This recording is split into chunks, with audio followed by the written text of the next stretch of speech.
I am Nathan Keltner. This is Tim Elrod. We work for Fishnet Security. We're on our assessments practice team, meaning we do penetration tests and vulnerability assessments and social engineering engagements, all that kind of stuff.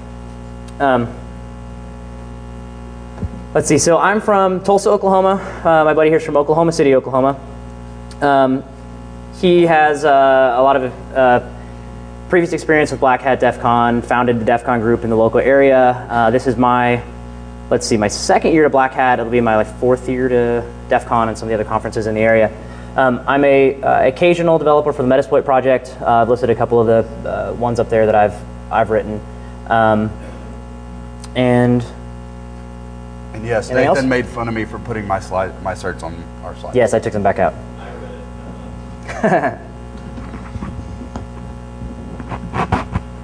So you want to drive? Okay, yeah. So just a little abstract about what we're going to talk about today. We're going to try to debunk some myths that we've kind of seen in the security industry about limited user post exploitation and why running as an admin may not, or running as not an admin may not be enough. Some people say that if you run as a limited user, you can mitigate large numbers of vulnerabilities from Microsoft, and we're kind of here to debunk that a little bit. We're going to talk a little bit about the limited user privilege model. We're going to exploit some user level privileges to do what we think is some cool stuff.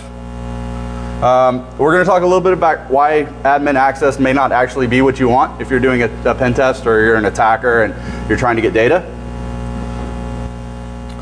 We've got some examples and some demos, and that's about it. Yeah, I just say at kind of a high level, the exercise that we started with was saying, so there's lots of talks here this week also. Go see all the talks about various different new privilege escalation stuff that's out there. I know there's some token kidnapping things that are going to be coming out. There's a lot of interesting stuff there. But we decided to say, well, what happens if you just ignore all that? Right? Let's say that everything's working like it's supposed to, and it's working as it's designed. Well, what can you do? Right? So without using any privilege escalation types of exploits or bugs, and focusing purely on the privilege model that we have, what can you access? Right? So we're not, anything that you see in this presentation is not necessarily something that can really be fixed. Right? It's not like it's some sort of zero-day bug that is allowing you to bypass some sort of model. It is the model itself. So really what we've done is we're going to go through, we'll talk about some of the different things that you can do. We've written a couple of tools to automate that process for us. As pen testers by trade, we will actually be using some of these things. I know I've got one coming up next month that is a highly restrictive, limited user environment that I will be using some of this stuff on. So hopefully it'll be useful. Okay. So yeah, so again, reports published by some vendors that say, mitigating 90% of Windows vulnerabilities by running as a limited user, 80% of Windows vulnerabilities by running as a limited user. We're going to kind of talk to that a little bit. The main point here that you guys should come away with is exploitation of client-side bugs inside a limited user environment is still code execution. I'm still running code on your system. Regardless if you're a limited user or not, I'm still compromising your box. I still have access to all the data that you have access to. And again, yeah, they have access to everything that the user has. If the user can access a piece of data to do their job, I can access a piece of data to steal that data as them. And again, like Nathan said, while it's not the focus of this talk, if you guys want to talk about PrivEsc, there's 15 other Blackhat talks that do a really good job of that do better than what we would. So.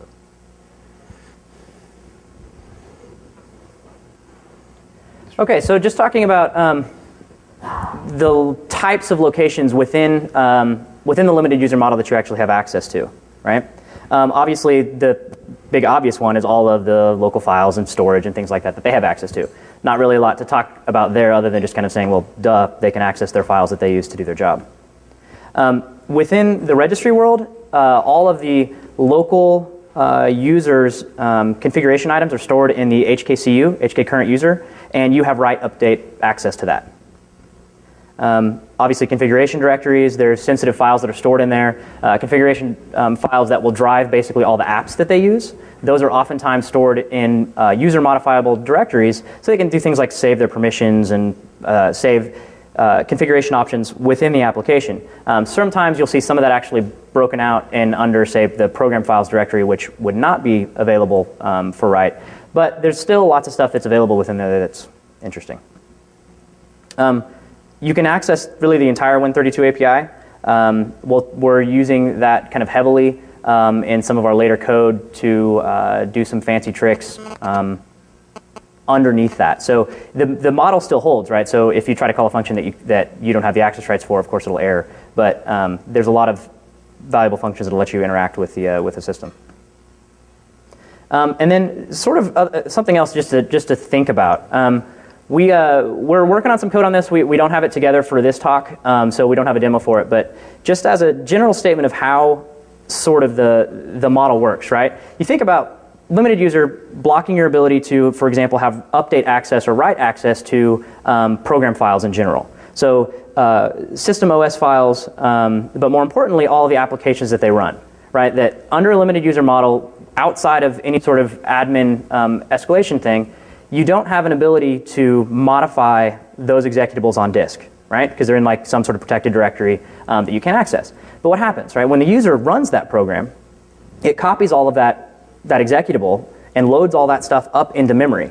And then they have update access to all of that memory.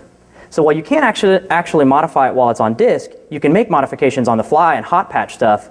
You can hook functions, you can do all kinds of things once it's up in memory, totally bypassing that particular restriction. Now it's not persistent. You have to redo it every time the application launches via some sort of a helper object that's running in the background. But it's certainly doable. And then one of the things that we're going to focus on as sort of the biggest thing that we thought was interesting and that we really dug into and have some of our code working for later on is cache locations. So Internet Explorer cache locations, so the stuff that Internet Explorer actually renders potentially is coming off the local disk. So those cache locations, those files they're in user writable directories, and you can access them through various Win32 APIs. Obviously, as Internet Explorer needs to be able to access this stuff to be able to store caches, so we can also access it and do some interesting things.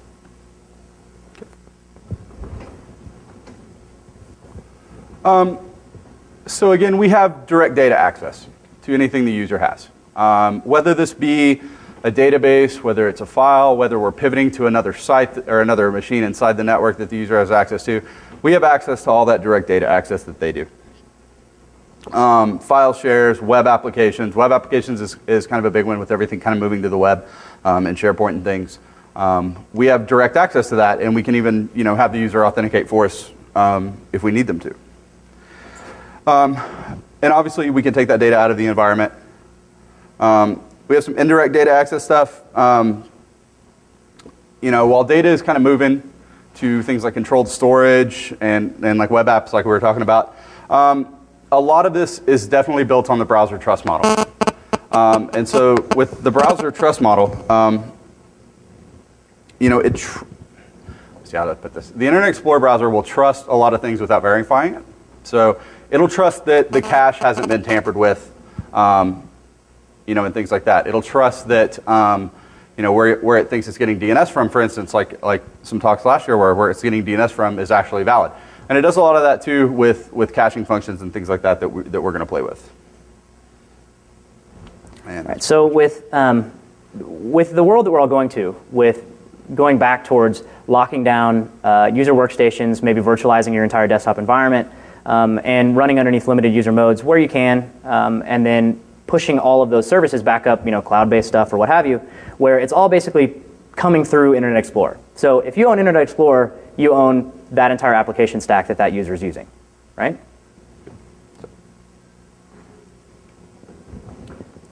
Oh, yeah. Okay, so while we can't get direct access to, say, cache password hashes that are stored like in the SAM database on a local thing or in the registry, we can't access those as a limited user. But there are ways to get the user that we've compromised hash out of the machine and possibly do interesting things with it, maybe to pivot to another machine, maybe to access a web application, things like that. We can still get access to that user's hash. There's a lot of ways to do this. The way that we decided we were going to implement it was with IE automatic authentication. So in Internet Explorer, if there's a site in the local intranet zone and it requests authentication, Internet Explorer will go ahead and automatically authenticate for the user, passing an NTLM v2 hash. And so we can do some things once we've compromised the system to modify those registry keys to put a malicious site in the local intranet zone, and then fire off Internet Explorer silently to the user, and it will automatically authenticate and give us the hash, and then we can go put that in our favorite password hasher and crack it from there. Yeah, and the impact of that varies a little bit across which OS. So there was a big change from XP to Vista, and so in Vista and 7, you'll only see the NTLM v2 hashes come back, which you can still crack with, say, like John the Ripper. It's a JTR, popular password cracking tool. We'll do that as part of our demo on this piece later. But if you happen to catch XP and it has not been deliberately hardened, which most XP environments haven't, out of the ones that I've seen, the vast majority of my clients are all still on XP, and of those, I only know of one that's really gone through and hardened this at this level. So for XP, you'll actually get the LMv2, I think, yeah. I'm saying this right. The LM hashes, basically, the important distinction there is that they are an older backwards compatibility hash that you can use rainbow tables on. So it's not quite the same as LM and NTLM hashes in the normal way you think of that. So there's been other talks in previous years about rainbow tables and how those work. This is the network-based version of that. So it's a little bit different. Basically what it means is that you can crack the first 7 characters of the password instantly, or virtually instantly, and then you have to brute force the rest of them. So if the password is 7 or less, obviously it's instant or virtually. And then if it's anything less than, say, 10, you're going to do it in just a matter of minutes. If it goes up 14, 15. Question? I did have a question. Does your attacker control site emulate something like their, No, it just requests an NTLM auth. Yeah, so there's a HTTP headers. www authorize header that basically says, I want you to authenticate to me. I think that's the right header. Yeah. But, and under the defaults of Internet Explorer for single sign-on purposes in a corporate environment, yes. Mm-hmm. Yes. Yep. Right. Yes. So we also can do some things with proxies on the system where we can have the user basically auth for us. This is somewhat similar to like a pass the hash type attack where we can request a site on behalf of the user without them knowing. They will auth to it. We'll get the content back and be able to do anything we want to do with that data. So it's sort of like a proxy, except in the normal sense of the word, except you're getting their authentication credentials to go for you. So we're going to demo IE hash grab, which is a script that I wrote to do this. So hopefully our demo works here. Okay. So we just have a simple backtrack VM with a Metasploit handler set up here. We'll set one up. And then you can see what my module does is it will copy out a John the Ripper compatible file to /temp. And you can see we don't have one here. We don't have, it's called JTR file, so we don't have that right now. So go ahead and boot this up once it gets up.